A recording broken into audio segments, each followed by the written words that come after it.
Hello, my lovelies. It's time once more for another story. A fantastic tale from Dating Hell. This is from Reddit user Duncan Disorderly. I like your name. This is always have an exit strategy. I don't like the implications of that, but here we go.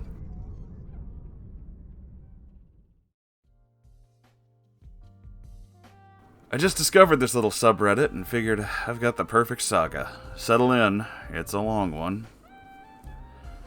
This only happened less than a week ago, but the foundations were laid about a month prior.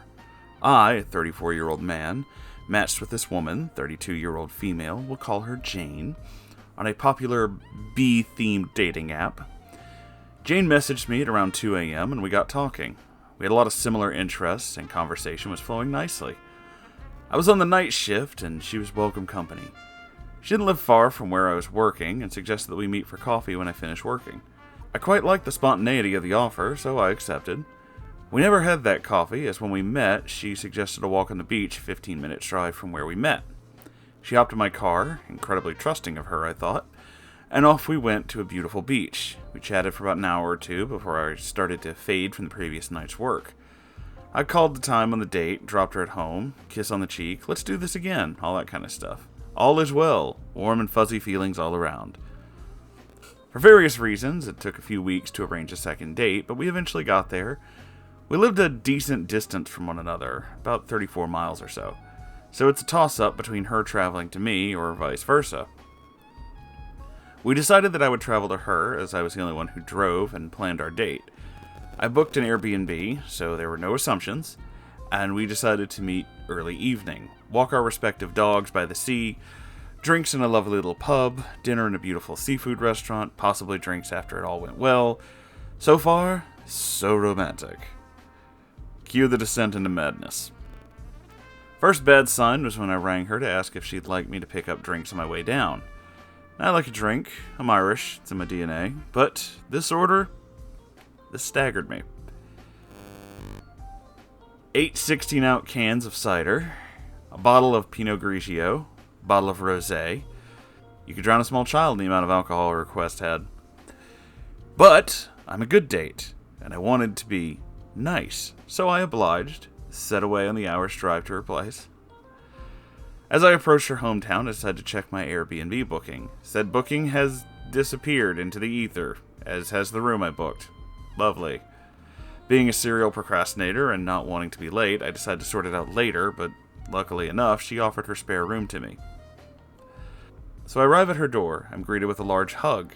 Such a lovely greeting, except I begin to notice she's slurring her words a bit. She tells me she didn't really sleep the night before and has a bottle of wine already. Oh. For context, it's around 5 p.m. Oh. She explained she was also pretty nervous about the date. My stupid, self-conscious brain is utterly flattered at the thought that someone would be nervous about a date with me, so I breeze past it and take it as a compliment. And, to her credit, she drinks slowly as we chat in the garden. The dogs are gleefully playing in the back garden as we sip our drinks and chat on a beautiful sunny evening near the eastern Irish coast. Despite the eccentricities, it's shaping up to be a lovely evening.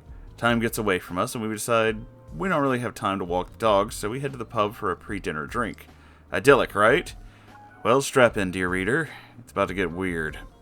We arrive at a beautiful pub, grab a seat outside, order drinks. Immediately, she turns to the left. There's a couple sitting beside us with a beautiful boxer crossbreed dog aside from them. She adopts, quote-unquote, this dog. She asks if she can hold the dog's lead, ends up minding the dog for about an hour, the whole time we're there. And while we're talking to this couple, they're eating dinner. I'm sure they were happy to have a dog sitter. I sat there and tried to enjoy an admittedly incredible pint of Guinness. Time comes to head to the restaurant and off we go. Picture the scene. Outdoor seating, sun slowly setting, 5 steps away from falling into the harbor. Absolutely idyllic. Food's incredible. Succulent monkfish, flaky cod, everything perfect. Well, Jane likes making friends. She befriends a couple at the next table. Lovely people in their 60s, conversations flowing. Jane excuses herself to use the restroom. Female half of the couple leans in and grabs my hand. You seem like a lovely man. Please, please be careful with this girl. This is my oh shit moment. I decide to stop drinking. I got about half a glass of wine left, and I nurse it for the rest of the meal. We get our doggy bag, I pay, off we go into the night. As we leave, the aforementioned female half of the couple gives me a worried look and squeezes my hand with what I now know was concern, as goodbyes are said. A post-dinner drink is suggested by Jane, and this is not my home turf, so I follow her lead. I'm led to the dingiest, dirtiest, locals-only pub I've ever been in. Pretty sure I heard a record scratch and all heads turn to look at the outsider entering their hallowed space. We make our way outside by the back of the pub to the smoking area. I get the drinks, and she disappears. I find her talking to a group of about 5 guys. Okay, maybe they're friends she hasn't seen in a while, right? No, strangers. Thankfully, one of them calls me over to join. Turns out they're great fun, and I click with 2 of the guys, Jonathan and Steven, sitting at my left as Jane wanders back and forth between the 2 to my right and one opposite me. Chats are being had, while unconventional for a date. I'm having a good time. Eventually, nature calls. Off I go to a mold infestation with a urinal in it. Upon my return, the mood has changed. Jonathan has a face like a bulldog who accidentally drank piss. I ask if he's okay. You need to have a word with her, man. She just slapped me in the face. I'm incredulous. I asked what happened. He can't tell me what instigated it. All he knows is that she leaned across the table, landed 5 of her best right across his cheek. I go into damage control mode. Jane is happily, obliviously chatting away to the other guys, so I focus my attention on Jonathan. Calm him down eventually, and things are okay. Mercifully, last orders are called. We make our way towards the exit, but my annoyingly small bladder decides to lure me towards the cesspit with a cistern once again. Off I trot, finish my business, come back to an empty space where Jane used to be.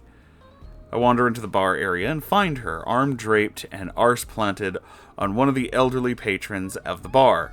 I gently interrupt this rendezvous and we make our way to the exit. Except, Jane decides that the Herculean amount of alcohol in her home isn't enough for her, so she holds back to order 8 cans of beer for a takeaway. Practice that is normally reserved for only the dodgiest pubs in Ireland, as it's technically illegal. Cans in hand, we begin our merry march homeward. We get to what I later realize is the halfway point to her house. I'm not familiar with this town in the slightest. It's my 3rd time here, and it is now 1 a.m. when Jane decides she would like a nice sit-down on the street. She invites me to join her, and I decline. Her persuasion method is shouting, "Sit the fuck down, you fucking asshole!" And I'm shocked and do my best to defuse the situation. She eventually accepts my hand to help her up and rewards my chivalry by slapping me twice in the face. Twice.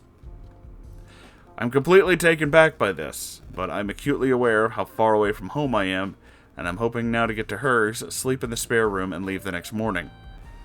Onwards we march until she needs another sit-down, presumably with the intention of making it to base camp in the morning. She resumes her refrain of calling me an arsehole for not sitting down on the cold ground, and at this point I give up. Off I go, leaving her there. I decide to sleep in my car and drive home as soon as I wake. I get back to my car with cans and leftovers in hand, roll the back passenger seat, and hunker down for the night. As soon as I get comfortable, a horrifying thought intrudes. My dog is still in her house. I decide to sleep and try to retrieve my dog in the morning. He's indoors and warm, I assume, safe. Off I go into the land of Nod until I'm awoken by the window of my car being slapped hard. Guess who? She angrily insists I come inside, and I see this as a chance to rescue my dog. In I go, and then a horrifying realization dawns on me. My dog likes going upstairs. My dog also has cataracts. My dog is afraid of walking downstairs after multiple falls. 3 guesses where the dog is in Jane's house. I follow her upstairs, all the while trying to plan my exit strategy. As soon as my foot touches the top step, Jane gets aggressive. Jane wants to sleep with me, and her flirting strategy is that of the prehistoric caveman/cavewoman. That mine me want now. She aggressively pulls me towards her bedroom, all the while grabbing and clawing at my gentleman area. My protests and refusals fall on deaf ears. Somehow I manage to play it cool. I tell her I should bring the dog downstairs so we don't get disturbed. She agrees, goes to her room. I grab the dog, sprint downstairs, grab the bag I bought, plus the booze, I brought it myself, and bolt for the car and get the fuck out of Dodge. Luckily, my close friend, and this is his request to be called this, Colt Youngblood, was awake. He kept me company and awake for the hourish drive home. Unfortunately, his husband, who has requested to be called Sloan Brave Star, was also awakened at this tale, but thankfully after hearing the full details was very understanding. So that is my tale. I hope you enjoyed it. I certainly didn't.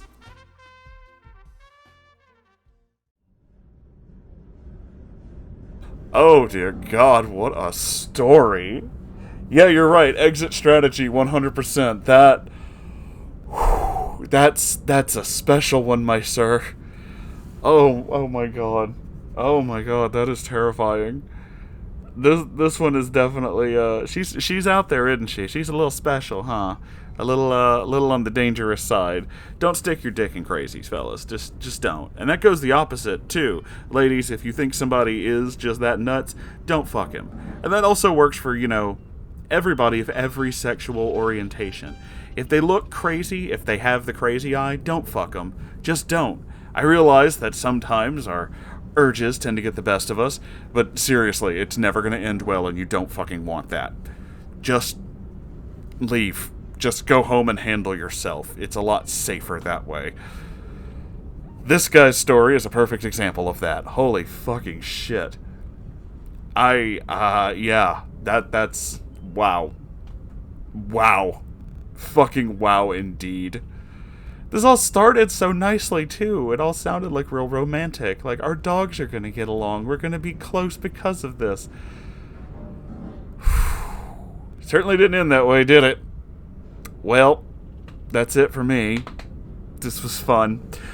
If you enjoyed this, please like, comment, subscribe. I would appreciate that. Also, I have a Ko-Fi and a merch store. You can check those out. I'd really appreciate that.